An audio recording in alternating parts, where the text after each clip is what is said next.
अनंत कोटी ब्रह्मांड नायक राजाधिराज योगीराज परब्रह्म सच्चिदानंद सद्गुरु श्री अक्कलकोट निवासी श्री स्वामी समर्थ महाराज की जय। हे स्वामी भक्तांनो, आपले या चॅनेलमध्ये खूप खूप स्वागत आहे। मी स्वामी सेवेकरी आपणास ऐकवणार आहे श्री स्वामी समर्थ यांच्या जीवनात त्यांनी केलेल्या लीला कथा। आपण आज पाहणार आहोत 31वी कथा देव देते आणि कर्म नेते आणि 32वी कथा श्री स्वामींचे लोककल्याण। हे आपण शेवटपर्यंत जरूर ऐकावे। त्याचबरोबर आपण लाईक, कमेंट, शेअर, सबस्क्राईब जरूर करावे आणि कमेंट्समध्ये श्री स्वामी समर्थ हे जरूर लिहावे। चला तर आपण श्री स्वामी समर्थ यांना प्रार्थना करूया। हे स्वामी गुरुवर्य, तुमचा कृपा आशीर्वाद कृपा दृष्टी सदैव आमच्यावर निस्सीम राहू देत। तुमच्याबद्दलची श्रद्धा सदैव आमच्या मनात वास करू देत। सगळ्यांचं कल्याण करावं। काय चुकलं असेल तर आम्हाला माफ करावे। तुमचा वरद हस्त सदैव आमच्या मस्तकावर असू देत आणि आमचे मस्तक सदैव तुमच्या चरणी लीन असू देत। श्री स्वामी समर्थ। जय जय स्वामी समर्थ। आपण ऐकूया आता 31वी कथा देव देते आणि कर्म नेते। श्री स्वामी समर्थ म्हणजे साक्षात परब्रह्म, जगत नियंता, सृष्टीचे पालन करता। त्यांच्या लेखी सारे समान, सर्व चराचर जीवजंतू त्यांच्या अधीन होते। जाती धर्माचा भेदभाव त्यांनी कधी केला नाही। धर्म, जाती, पंथ, वर्णभेद माणसाने निर्माण केले, परमेश्वराने नाही। त्या न्यायाने श्री स्वामी सर्वांची समानतेने वागत असत। एकदा मोहरमचे दिवस आले होते, त्यामुळे मुस्लिम धर्मीयांमध्ये मोठ्या आनंदाचे वातावरण होते। श्री स्वामी समर्थ अधूनमधून मशिदीत सुद्धा जात असत। एकदा स्वामी सेवेकऱ्यांसह मशिदीच्या दाराशेजारी ओट्यावर गप्पा मारत बसले होते। तेवढ्यात समोरून त्यांना एक फकीर हातात थाळी घेऊन येताना दिसला। तो नेमका महाराजांच्या पुढ्यात येऊन उभा राहिला। तो गावात दान मागत फिरत होता।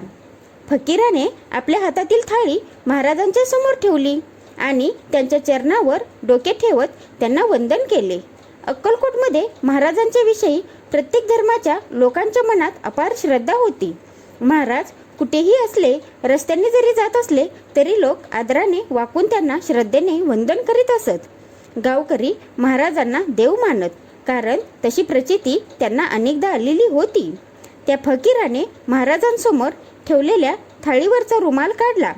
थाळीमध्ये 5-6 पैसे होते। महाराजांनी ते पैसे हातात घेतले आणि 1, 2, 3 असे मोजत थाळीत टाकले। पैसे थाळीत टाकताच दुप्पट झाले। महाराजांनी हातात घेऊन मोजत थाळीत टाकण्याचा क्रम चालू ठेवला। महाराज जेवढ्या वेळेस थाळीत पैसे टाकत असत तेवढ्या वेळेस पैसे दुप्पट होत असत। हा चमत्कार बघून सारे सेवेकरी चकित झाले। असा चमत्कार त्यांनी यापूर्वी कधीच बघितला नव्हता। महाराजांची कृपा बघून तो फकीर तर इतका हर्षभरित झाला की विचारूच नका। बघता बघता फकीराची थाळी भरून गेली।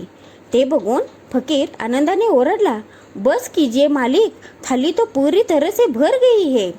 फकीराचे ते बोलणे ऐकून महाराजांनी ती थाळी त्या फकीराच्या हातात परत दिली। फकीराच्या हातात थाळी जाताच परत थाळीत 5-6 पैसेच राहिले। खरे तर स्वामी कृपावंत होत, त्या फकीराला मदत करत होते, पण अति आनंदाच्या भरात त्याने महाराजांना थांबवले। हाती 5-6 पैसे आले। ते बघून फकीराने आपल्या कपाळावर हात मारून घेतला। बघितलं ना, देव देते आणि कर्म नेते ते असे। चला तर आपण आता बघूया 32वी कथा श्री स्वामींचे लोककल्याण। राजाधिराज योगीराज अक्कलकोट निवासी श्री स्वामी समर्थांची महती 10 दिशांना पसरली होती। जगाच्या कल्याणा संतांच्या विभूती असे जे म्हणतात ते श्री स्वामींच्या बाबतीत तंतोतंत खरे होते। भक्तांची हाक ऐकून श्री स्वामी त्यांच्या मदतीला धावून जात असत, त्यांना धीर देत असत। यासाठी स्थळकाळाचे बंधन नसे। एकदा असेच घडले। बडोदे येथे अलवनी महाराज नावाचे थोर विद्वान, ज्ञानी आणि परमभक्त तपस्वी होते। एकदा ते आपल्या 3 शिष्यांसह जगन्नाथपुरीला भगवान जगन्नाथांच्या दर्शनाला आले। पुरीला आल्यावर त्यांनी देवदर्शन घेतल्यानंतर एका धर्मशाळेत आपला मुक्काम ठेवला। काही दिवस आपण भगवान जगन्नाथाच्या सानिध्यात राहून त्यांची सेवा करावी असा त्यांचा मानस होता। धर्मशाळेत 1-2 दिवस राहिल्यानंतर अचानक चौघांची तब्येत बिघडली।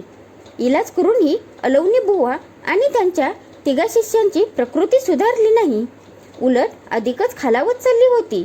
त्यामुळे चौघांची चिंता वाढली. पुढे तर ते एवढे अशक्त बनले की त्यांच्याकडून जराही हालचाल होईना. लोक त्यांना मदत करत होते. आता आपले काही खरे नाही.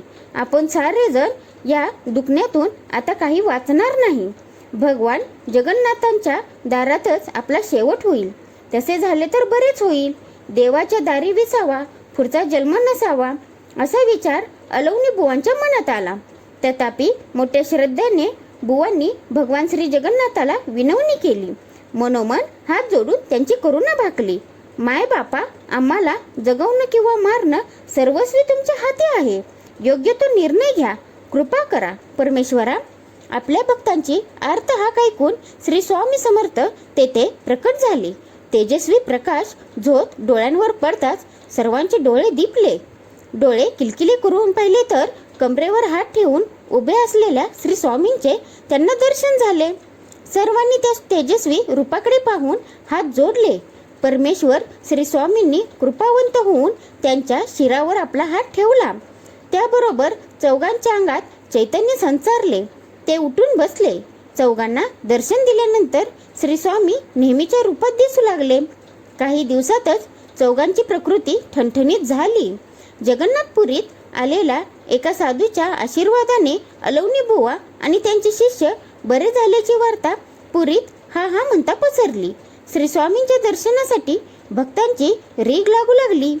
जगन्नाथपुरीत बघता बघता स्वामींचे महात्म्य सर्वांना समजले. जगन्नाथपुरीला राहून स्वामींनी अनेक भक्तांची संकटे दूर केली होती. त्यामुळे स्वामी परिवार वाढत होता.